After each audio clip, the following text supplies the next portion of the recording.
Hello everyone, I hope you're enjoying this book as much as I am. This next chapter is called Salty Things. On the Friday after Thanksgiving there was no school, but Mom still had to go to work. I've been trying hard not to think about them, but I spent a good chunk of that morning worrying about your notes. I held one in each hand and read them over and over. The part about writing a letter wasn't too scary. The scary parts were, I'm coming to save your friend's life. And, oh, by the way, where do you keep your keys? And, P.S., don't ever tell anyone about any of this. Seeing my name written out on the second note was also pretty creepy, because I was still trying to pretend the notes weren't really meant for me. And also where you wrote, I won't be myself when I reach you. I didn't like that part at all. Come to think of it, there were a lot of scary parts. After a long time, I put the notes away and turned on the television. I had been watching TV for 2 hours when I heard Louisa's regular knock. Potato chip drop, she said when I opened the door. She was in her uniform, holding up a plastic bag. Louisa's always bringing Mom food from the nursing home where she works. She doesn't steal, it's leftovers from lunch, mostly little bags of potato chips or animal cookies. The health department says that once something has been served on a tray, it has to be thrown away even if no one even touched it. So Louisa takes all the little bags home and gives them to Mom, who brings them to the pregnant jailbird parenting group she runs downtown. Once a month, Mom takes the subway down to this actual jail and talks to criminal pregnant women about what to expect after they have their babies. They all think she's some kind of saint for bringing them potato chips and animal cookies. Mom says that jail is a hard place and that it can make people hard, too. It changes them, she told me once. Jail stops them from becoming who they might grow to be. Isn't that the whole idea? I asked. It's supposed to stop them from becoming criminals. She shook her head. That's not what I mean. A lot of people make bad mistakes, but being in jail can make them feel like a mistake is all they are, like they aren't even people anymore. Her bringing the chips and cookies is supposed to help somehow. It's not really the cookies, she says. It's the fact that someone brings them. I took the plastic bag from Louisa. She smiled at me. You know what? You're getting tall. I leaned against the doorway. You think? She nodded. I miss you, Miranda. It was the first time either of us had said anything about the fact that I was never at her apartment anymore. Yeah. Her saying she missed me made me feel sort of hopeless for some reason. When she left, I lay on the couch with the TV off and my eyes closed, and I listened for Sal's basketball. Hearing it made me feel better, for once. That sound was like the last thread connecting us. Mom didn't talk much at dinner last night. She was still in her work clothes, a denim skirt and a t-shirt with a picture of a coffee cup on it and the words, "Get your own," underneath. Richard had brought strawberries over for dessert. Darn it! Mom threw down a strawberry. SSOs again! I bet the grapes are delicious. I gave her a fake smile. Don't start, Miranda. I had a lousy day. You did? Richard's eyebrows went up. I didn't know that. How would you know? Mom asked. You were in court all day. It isn't much to you if the copier breaks, is it? Did anyone ask you to type 3 copies of a 16-page document? Richard shrugged. But you're done now. It's over. Why let it wreck your whole evening? Oh, stuff it, Mr. Perfect.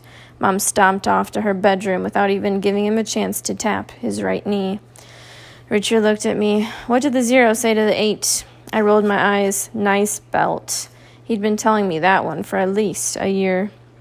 Later, Mom stacked the dishes in the sink, turned the faucet on, and went to change her clothes.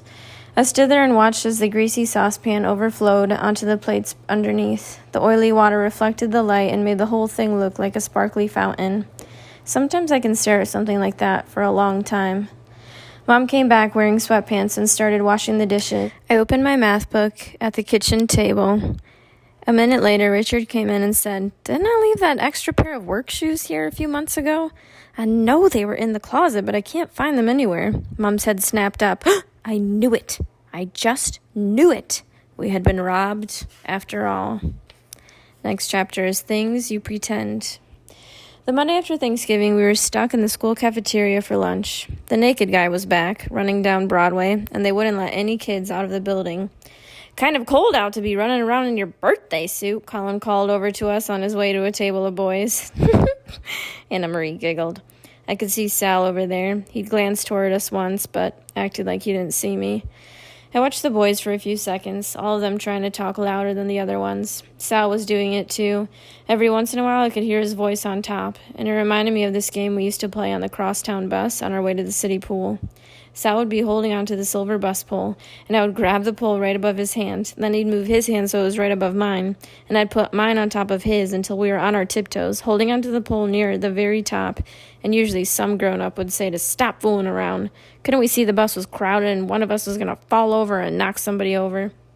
Anna Marie picked at her food. The worst part of being stuck inside for lunch was that we had to get school lunch, which was gross. I wonder if Jimmy will count the bread order himself, I said. I bet he won't. I think he just likes to make me do it. She nodded. To give you something to do. Gee, thanks. I threw my milk straw at her. Hey, I didn't mean... Sure you didn't. Then her smile faded. She was still looking at me, but something had changed. Like a switch had been flicked inside her. Like she was still there, but was doing something else inside her head. Anna Marie? Don't. Julia was standing behind me with a carton of milk in her hand. Before I could say anything, she slid onto the bench next to me, still looking right at Anna Marie. She'll be fine in a minute. What's wrong with her? Just wait. Julia hadn't even glanced at me. Her eyes never left Anna Marie's face. Anna Marie moved her head just a little. She put her arm down on the table, blinked, and said, What? As if she had maybe missed something I just said. Are you okay? I asked. Julia hit my knee with hers under the table. Don't ask her questions, she hissed. Anna Marie noticed her just then. Hi, Julia, she said, and a smile came over her face.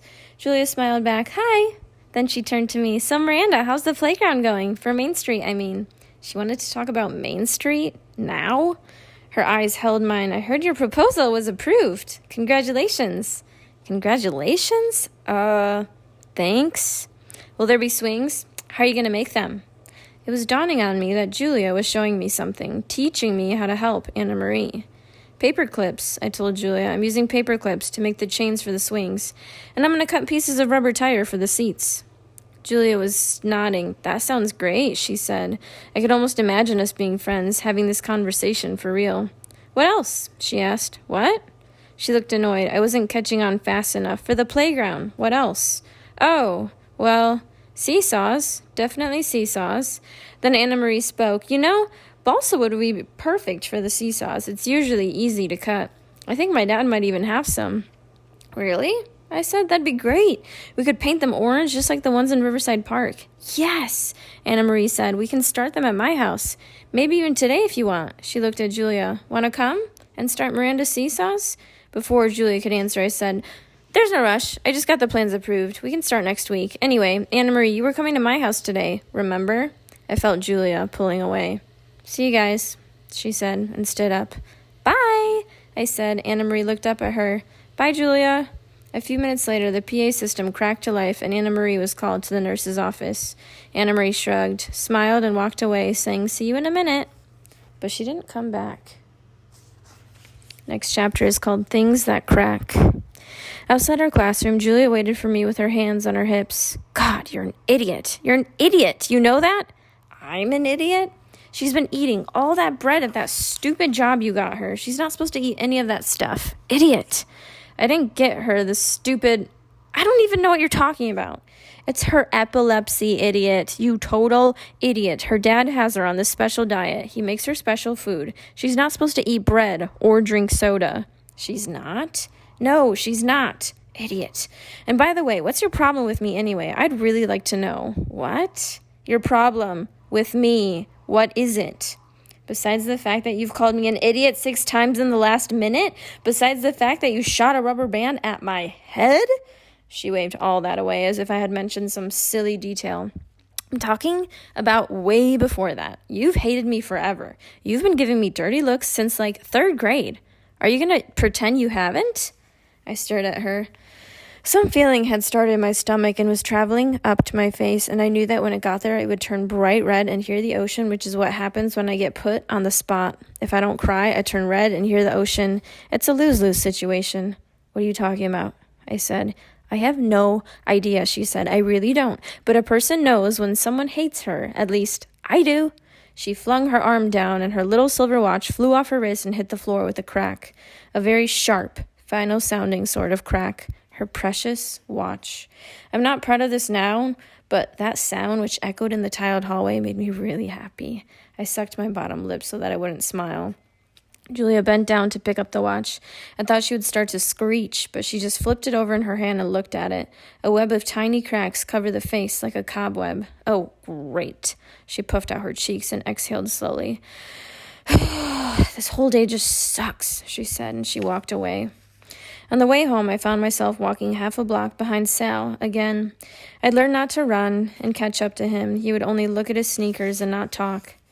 So I watched him bobbing along in his navy blue knit hat, his head going from side to side a little, like it always does when he walks. I think he thought that hat looked tough the way he had it pulled down to his eyebrows. Then Marcus came out of his dented front door next to the garage, wearing that green army coat he always wore. He started walking down the block toward Sal. Even half a block behind him, I could see Sal's body hunch and slow down. I knew what he was doing. He was looking for a way out. Should he pretend he needed to cross the street all of a sudden? That he had just remembered something he needed to buy at Bell's? But it was a little too late for that. Marcus was almost in front of him. I could have called out to Sal at that moment. It would have been easy. He would have had an excuse to turn around and start walking away from Marcus. And then Marcus might have stopped to talk to me for a minute, and Sal would have seen that it was all okay. He could have dropped his fear of Marcus right then and there. I've thought about this a lot, because I realized it would have changed everything that happened later. Instead, I watched. And what Sal did was squat down and pretend to tie his shoe. It was a plea for mercy. Dropping to tie your shoe was an I can't fight, I can't run, I bow down before you sort of a move. Plus, just in case something did occur, it protected important body parts. I kept walking while Sal crouched there on the sidewalk, and Marcus walked right by without even noticing him. And then Marcus walked right by me.